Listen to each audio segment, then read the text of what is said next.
Ladies and gentlemen, welcome back to Creative Kill. I am your host, John, with our other host here. We got Ben here, and then we are introducing today one of our new hosts, the Big Bad Wolf, Wolf Krusemark. Tell everybody hi, Wolf. Hi, everybody. My name is Wolf. I'm a artist and graphic designer, and I'm also a producer and the creative director with Creative Kill Productions. I've been a horror fan since I was a little kid. I've been getting traumatized my whole life, and I've been loving it. And I'm happy to be here. It's true. It is true. And so today we are going to we're gonna go over our sponsors real quick first. So our first sponsor going to be today is obviously our studio here. It's the City of Albuquerque and Studio 519. We thank you so much, Studio 519, City of Albuquerque. You guys are great for letting us use your facility. We cannot wait to do even more bigger and better shows in here. Our second sponsor is going to be Joy Horror Entertainment. That's Michael Joy and his marketing company. We thank you so much, Michael, for reposting our stuff and getting it out there for the horror community to see. And finally, is going to be Wolf Krusemark Art. Wolf, you want to tell them a little bit about your stuff? Yeah, so I do a lot of graphic design, t-shirt art. I'm wearing one of my t-shirts. These are some horror-inspired t-shirts. Ben's also wearing one of my t-shirts. That's awesome. I do illustration, album cover art, you name it, flyers, whatever's needed. So that's kind of what I do. I love artwork. I love being creative. So I love that Philip one, dude. That's a great This one. one's inspired by the movie The Witch, if y'all haven't seen that one. Yeah, So, and then obviously we still have Michael Myers here, or Oscar Myers, Classic. or whatever it is. Gotten so many compliments. We love it. We love it. So today our first guest is going to be my friend, my very, very good friend, all of our good friend, Jim Lujan. How you doing today, Jim? Doing well, except for the allergies. Yeah, Jim's got a little bit of allergies today, everybody. So I just want everybody to know. You see a little tissue box here. It's that time of the year. Everybody knows this out there, okay, guys? So just to let you know, you may see a tissue pop up here and there. Here we go. You can pull it for me.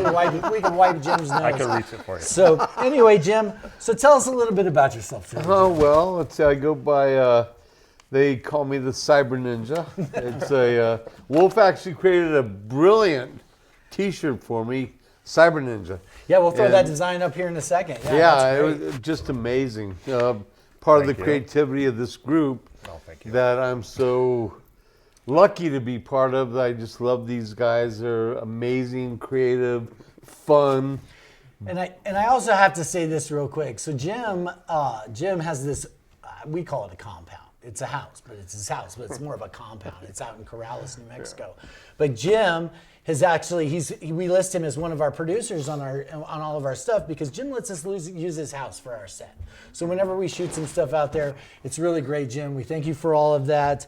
And what are you guys ready? We're going to jump in. Well, tell us about yourself, Jim. Well, let's see. I'm a native of Albuquerque, a Brookeno, and I went to Bible college in Dallas, and well, that's how we kind of got connected. Yeah, because the place where Jim went to Bible college, guys, is called Oak Cliff, which is a little suburb of Dallas. Yep. And I lived there along with Jim. Jim also lived there, and that's where you went to Bible college. Yes. Yeah. And since then, I've broadened my horizons and met people like these guys here that have given me a greater breadth, a greater understanding of life, and I'm just happy to be here. I have two wonderful daughters and a beautiful wife. And what's up, Kathleen? What's up, Maya? What's your other daughter's name? Rachel. Rachel. Yeah. What's up, Rachel? What's up, you guys? She's a singer in a band called Grief Ritual. And Grief Ritual? Grief Ritual. Yeah, because they're like a hardcore band, aren't they? Yeah. Check out Grief Ritual. We'll throw that up too, Grief Ritual. And awesome. One of their big songs is Dreams of Teeth. Dreams of Teeth. It's a horror video. Okay. That's great. Well, it fits perfect with us. Yes. It's awesome. That's why these guys are so awesome. So yeah, that's great. Yep. That's fantastic. Okay, then. Well, we're going to jump into a little bit of horror here, but we'd like to explain what creative kill is real quick. So creative kill, we talk everything supernatural, we talk horror movies, we talk true crime. We're kind of like The View with violence. Okay, guys? So that's Same color scheme, too. I love that. That's the way I kind of say that. You know what I mean? We have a panel show here. Can I be so- Joy Behar? You can't be Joy very hard. We got Whoopi. Obviously, right? One of the two. And then so Jim and I get to be the hot chicks. I'm just kidding. So anyway, so we're gonna jump into our first question for you, Jim. So we ask all of our guests these 3 questions. So our first question always is, Jim, what is your favorite horror movie? Oh, absolutely favorite is right here. Okay. What's it called? Eraserhead. Eraserhead. Yes, and a lot of people don't think of Eraserhead when they think of horror. Yeah. But it is absolutely David Lynch's first movie, who recently died. Correct. And, R.I.P. David Lynch. R.I.P. everybody. Yes, shout out to David Lynch. He's one of the goats, man. One of the goats of filmmaking. Absolutely. Yeah. But Eraserhead is the type of movie where, typically in a horror genre, you have it's like how did you call it earlier? It's like a scream. A psychological. More psychological, Yeah, this is more mind-bending kind yes. of movies, disturbing. It's not a shock type Not movie. jump Yeah, there's not a lot of scares. bunch of jump scares No, in no. a Lynch movie. It's not a jump scare movie. It's a type of movie where if you haven't seen it, you need to see it, but be prepared to have a claustrophobic type terror that makes you so uneasy at the core that you just feel like, oh my God, what am I going to do here? How do I get out of this movie? Right. It's like you are so chilled and so disturbed, and without this, again, one of the ways of putting it is in most horror films, you have this shock. Yeah. And then you have a release. Right. Like a post-coital type release. Right. Like, okay. I like that. I like what you said there. Right. But in Lynch's film, you don't have that. You leave the film and you keep that claustrophobic, horrific feeling. And we used to have, back in the day, parties where we'd have couples come over to watch this film. Did you guys trade keys at those parties? Yeah, well. Just joking. It's a little 70s joke But in there most for of you. the time, most of the time, the ladies would leave the viewing and go in the kitchen and talk because it was just too much. There's the scene with the baby. Yeah. And the baby, you guys haven't seen it. No, I haven't seen that. But No, I have the not seen baby is deformed, and it represents something about ourselves. Yeah. And it's just so horrific that it just gets you at a very deep, deep level. Right. Wolf, what was your Lynch's? What's your favorite? So I kind of started watching David Lynch movies. I think the first one I saw was Lost Highway. And the one that really got me, though, was Mulholland Drive when that came out. I was in college, and I watched that movie probably maybe 5 times when it came out, because every time I watch that movie, it just like takes you on this ride, but like you just don't know what is happening. Yeah. That's kind of what's really disturbing about his movies, is you really don't ever know really what's happening, and it kind of keeps you guessing. So that was my favorite David Lynch movie, was Mulholland Drive. I think that he's a master of that building suspense, and you don't even know what it's about. You know what I mean? You're kind of always leave confused, and I think that's what's so exciting about his movies, because so many movies in Hollywood are just kind of like ABC, beginning, middle, end, and his movies just make you think so much, like after the fact. You kind of just, you think, what did I just see? And it makes you almost want to watch it over again. So that was my experience. His shooting style too. Let's talk when we talk about us in film and stuff. His shooting style was it's really eclectic as well. He doesn't jump into the norms of just these weird angles. I mean, these traditional angles and stuff. He does some really cool stuff with the camera too. Yeah. And then he did Twin Peaks. I mean, obviously one of the best television shows of all time. You know what I mean? I loved Twin Peaks. But yeah, that's a. I got to tell you, Lynch, R.I.P. again, man. We love you. My fond memory of Twin Peaks was being a child, watching it with my mom and not knowing anything that I was seeing. She would watch it and I would watch it, and I'm just like, what's happening. Yeah, you don't know what's going on. What's going on. All right. So let's jump on to our next question then. Jim, tell me, what's your favorite horror villain? Oh, Dracula. Oh, classic. Yes, yes. Again, a goat. From a He is the very goat. young man, yes. Okay. So I got to tell you, I got into this the last time. When I was talking to Ben and Dizzy, and Dizzy's not with us today, guys. Just to let you know, Dizzy's. If you didn't notice, if you didn't notice, he'll be on the next show. But the old Universal black and white. Yep. And so I tell this story how when I think I was like in 3rd grade, I went to a book fair. And they had these books on Universal monsters, and I got those. And obviously it was, Wolfman, Frankenstein, Creature of Black Lagoon, and Dracula, the big guy. And so I love Dracula. I absolutely love it. I love it from Francis Ford Coppola's. I love Christopher Lee's Dracula. Oh, my God. I even love Gerard Butler's Dracula 2000. I thought that was a Really? pretty cool movie. have any of you seen Andy Warhol's Dracula? No. From the 70s? Never saw that. Andy Warhol actually made a Dracula movie, guys. He produced it himself. It's really artsy and it's really great. I actually saw that in a college class. Back when I was in college 100 years ago, there was actually a class about vampire movies, and I took it, and that was one of the movies You we took watched. a class about vampire Yes, movies? at UNM. I never knew there that. Was a I'm one of your vampire best friends, film dude. class. It was taught by Katja Schroeder, who was also my German instructor. Shout out Katja Schroeder.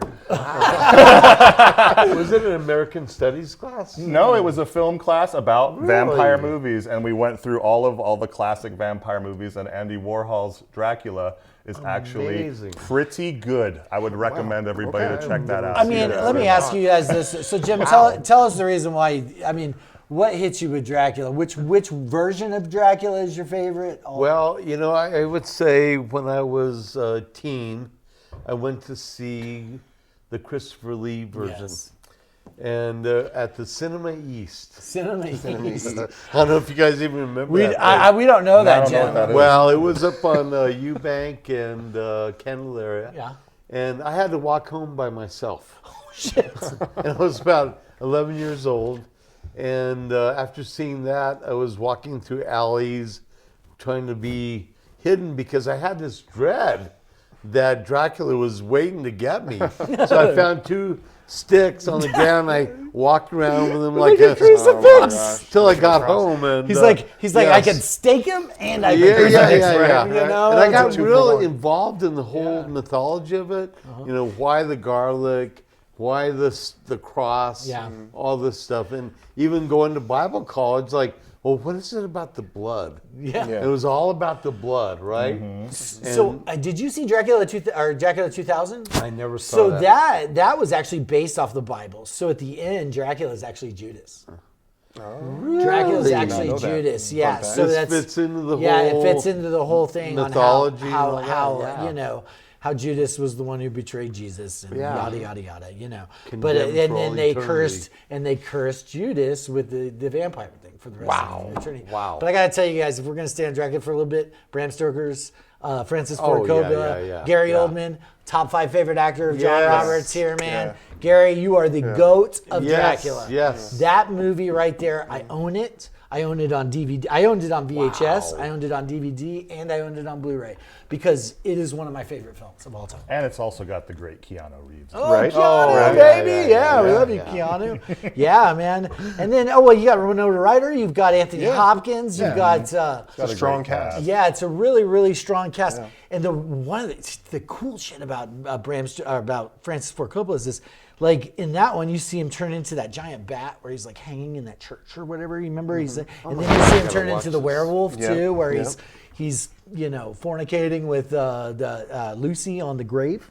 He's out there doing his thing, and then it's just everything about that, and he is just so freaking creepy, man. It's like just the way he talks, and that scene where Keanu cuts his finger and he's like all, he's like all, he's like, he's like, that's great. Yeah, he actually worked with a voice coach to bring his voice down an octave to make it sound more creepy. So he purposefully made sure that he sounded that way even before production started. Are you serious? I Yeah. never knew that. That's awesome. I actually have a deep love for Dracula too.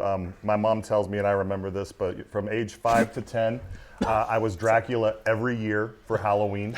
Every year she'd say, "What do you want to be for Halloween this year?" And every year I'd be like, "Dracula." And so basically I was Dracula like back to back to back to back to back. And I took it real serious. I was in character. I wouldn't talk to people. I just gave people scowls and just, I really thought I was Dracula. Yeah. Yeah, it's funny because I actually was Dracula when you're in college too. I've got a picture. So we'll try to find our pictures of us as Dracula, but I didn't do it for 5 years in a row, man. That's dedication. Little right obsessed. You're a little method on that one, right? Yeah, it's a little obsessed. That's crazy. That's awesome. And even I have a memory when I saw Interview with a Vampire in the theater when that came out. Yes. I left that movie, and I think I was maybe, 11 or 12 when that came out, maybe 13, I don't know.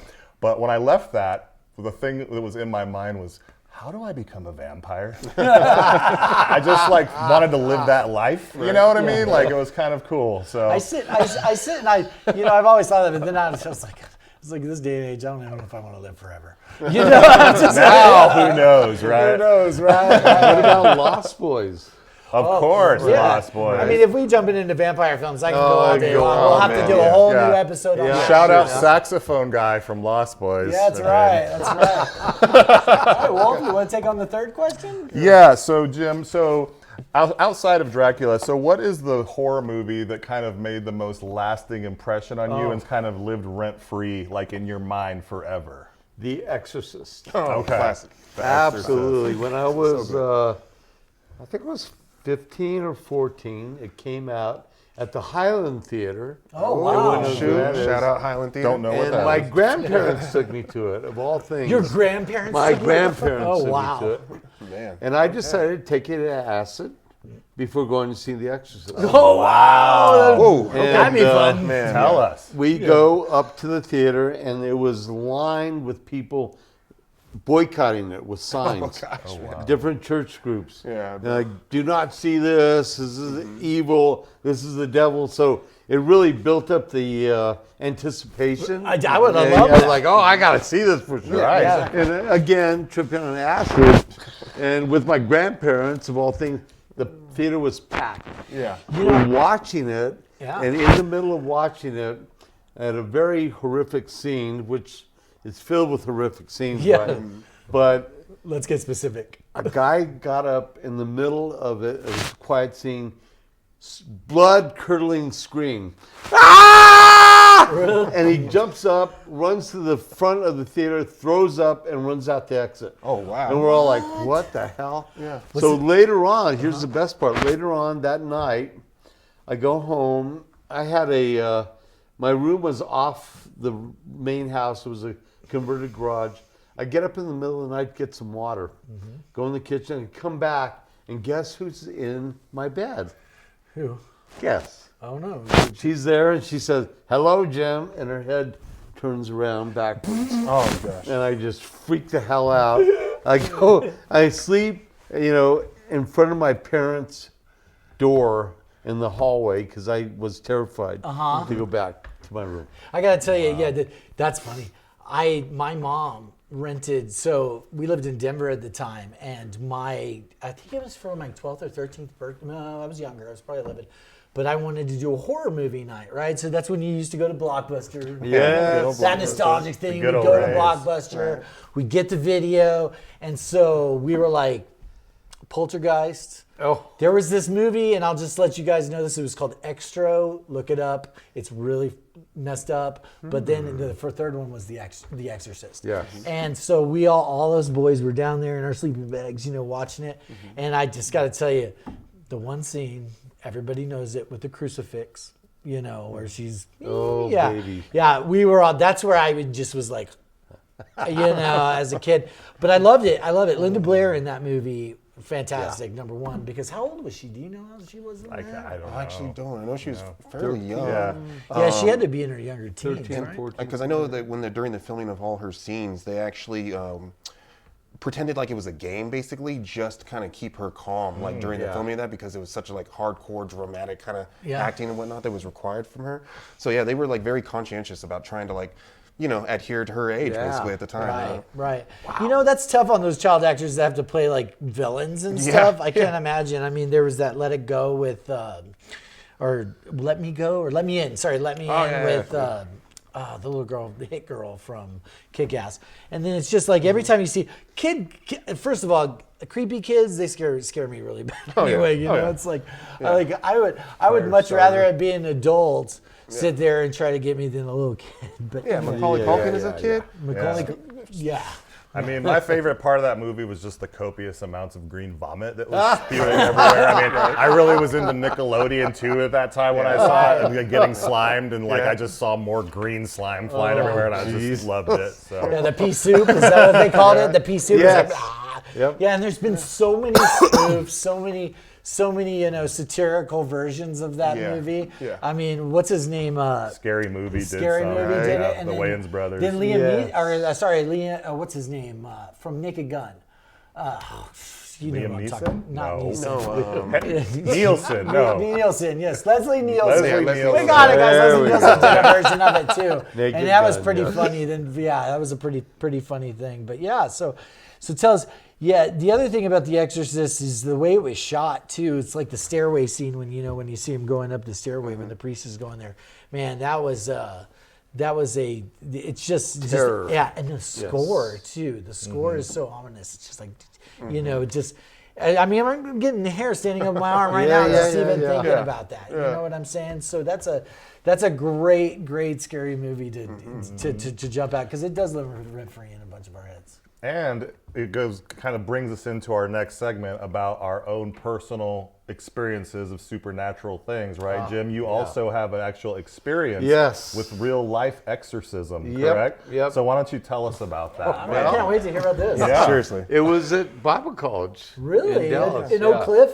In Oak Cliff. So the exorcism went down. Was it with my ex-girlfriend? No. Because I think she probably needed an exorcism. Absolutely. Actually, there's probably been a did. couple of them, guys. So no.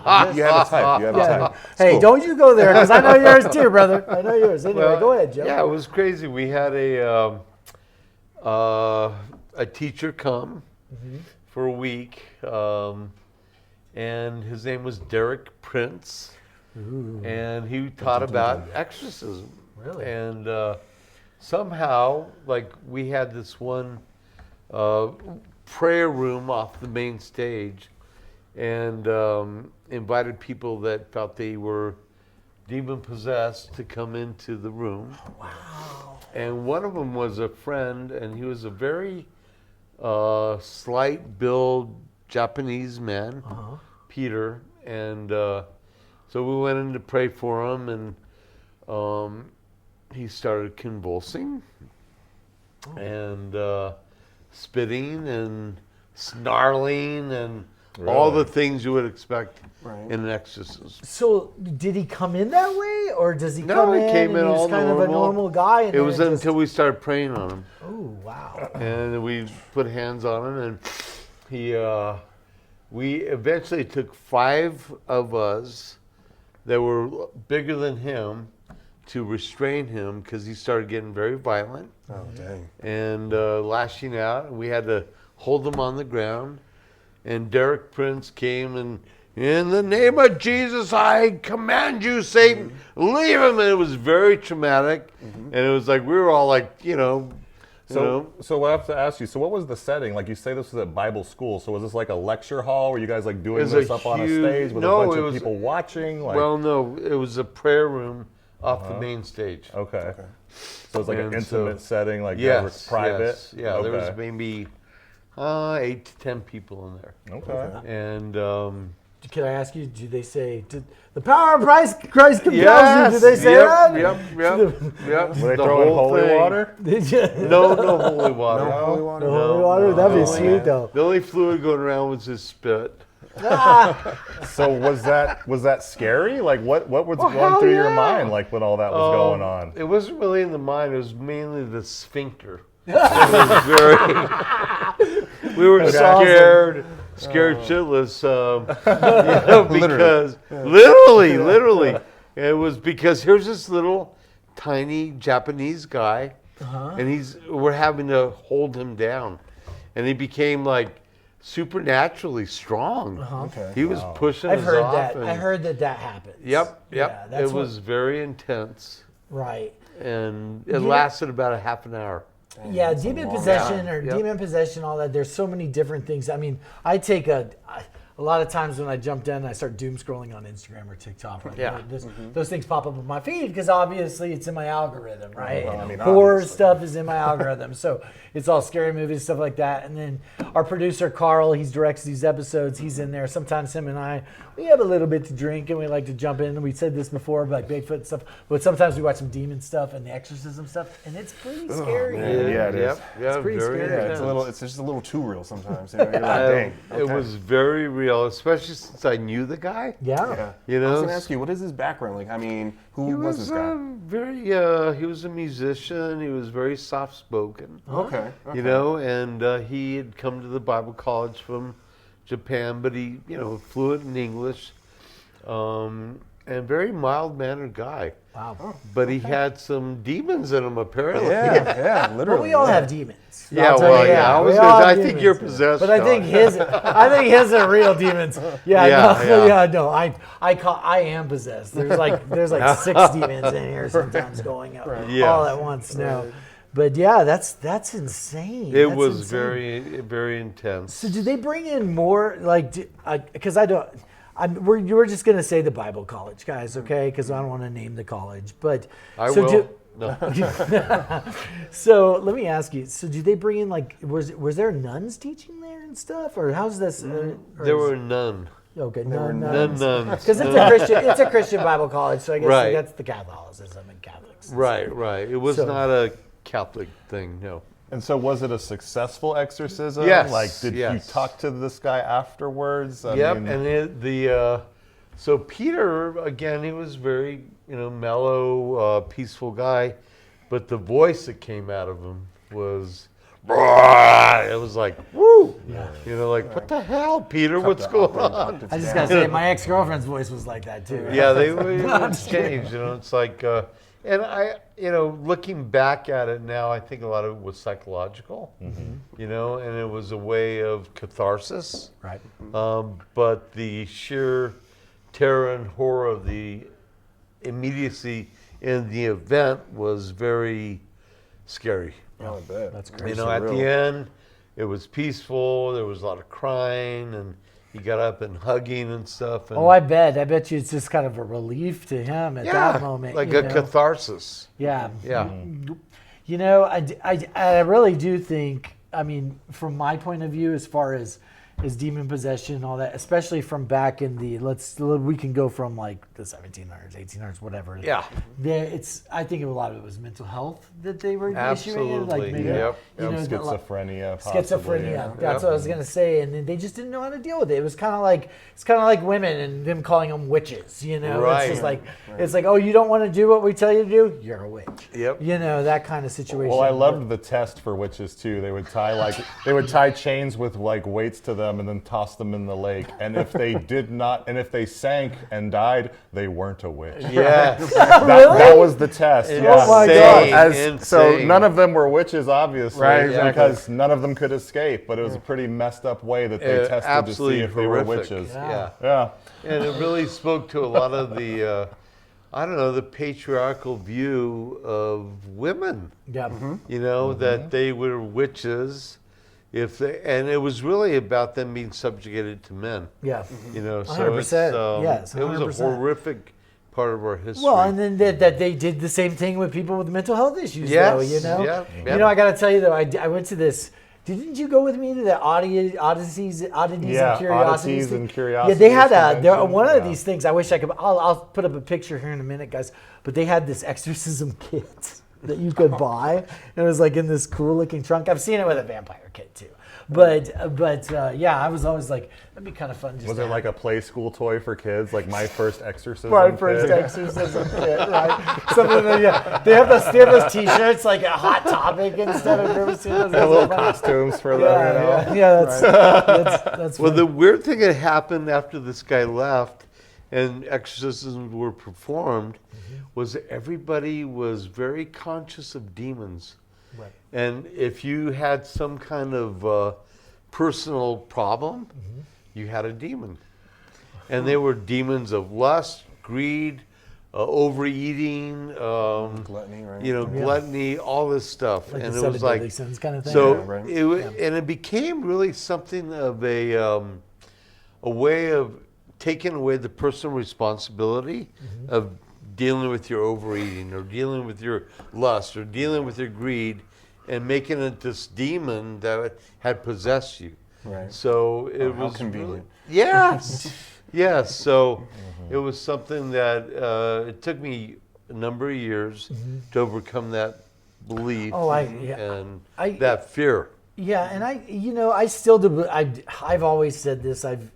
I believe in the positive and the negative. This energy, this universe. I'm not very religious, so I don't believe in in someone that's saying this, and this. But You're missing out, John. I know.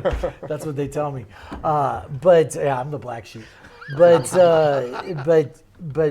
what I think though is that there is things that get into people, and it just kind of takes over your whole body and your mind, whether it be with drugs and alcohol or whatever. You're just abusive to people or whatever. I do call that a demon because it is a demon.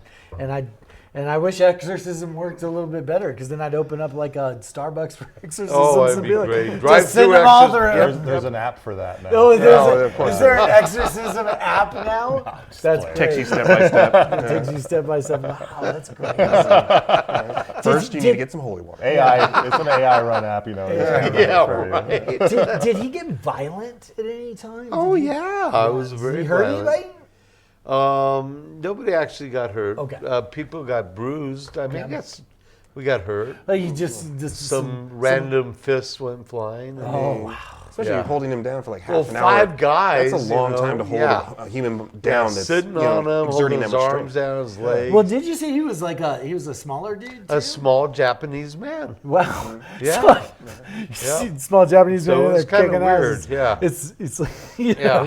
I'm just picturing it right now. Like him as this demon going, kind of nutty. Yeah. Well, imagine him picking a Wolf or Ben and being able to throw him. Wow. A small Oh my guy. God, that'd be awesome to see that. We need to make that movie, guys. We're gonna make the biopic of Jim Lujan's Exorcism, and we're gonna have Wolf play Jim. Yeah. We'll have them get thrown off. That'd be awesome. Big Jim all of a sudden. That's fantastic. Not little Jimmy. Not little Jimmy. Right. Not little Jimmy. That's yeah. Have you had any kind of exorcism kind of situations? No, so me personally, I haven't experienced it, but I do believe like in the spirit realm. I mean, I have had experiences with like ghosts and like supernatural kind of entities, but like for me, like my wife, she and her sister would be like, let's do like a seance at our house. And I'd be like, no, like that's not happening here. Like Totally. I don't even want to mess with that kind of stuff. Like I've never done like Ouija board or any of that stuff because I'm just not trying to like mess with what I don't know about. Yeah, don't invite it in. I mean, Yeah, they say if you invite it in, right? Like then you're done, right? So it's kind of like no, like Open I've had to invitation. shut that down many times because I'm just not really willing to Just open don't up mess that with door. that I don't want to stuff. mess with it. Exactly. You know? It's like people's like having sleepovers in a graveyard. I'm like, what is wrong with you? Like, you want something to follow you home? Because that will happen. Yeah, It right, will. Right. Well, and then the only thing that I've ever, I told that story in the last show that we did about, my grandfather and the grave and the fireball coming out of the grave into the house and coming back. And you'll have to watch that show, guys. But my grandfather tells the story, My grandfather too has a story like that. Does he? Yep. Yeah, it's pretty crazy. Even back in just let's say the the 20s, 30s, 40s. These people that live in these remote areas, they do see some weird stuff. Yeah. There are documented cases in, God, what is the name of the town? It's northeast of Albuquerque, little place called Cañon Largo, where they've documented where these fireballs, these lights would come up off grades and float through houses. Many people have seen them. Like orbs, right? Yeah, like orbs. So I've seen energy orbs actually. Like in this house that I lived in a while back here in Albuquerque, I shared it with a roommate, and we were having a birthday party there one time, and we had music going, and like friends were dancing, and one of our friends was break dancing, and I was snapping pictures of the scene kind of going on. after I was looking back at the pictures, there was like hundreds of little orbs Really? all over the place. I still have the pictures. Maybe I could look for it to pull it up. That'd be great. Man, But ghosts like the party too. You know? yeah, and they say that like when there's a lot of energy, that like gives them that kind of energy too to like kind of come back and it manifests and like they're drawn to that energy. So I've seen a lot of orbs too. I have a lot of other stories too about some ghosts that I've encountered. I can't wait till we jump on those because we're kind of going on the whole demon possession. That's kind of our theme to this show. But yeah, I can't wait to jump into some more stuff. And just segueing into what we're going on, Jim, I just want to tell you today very much. We're going to segue into another segment here in a second, but I want to tell you thank you.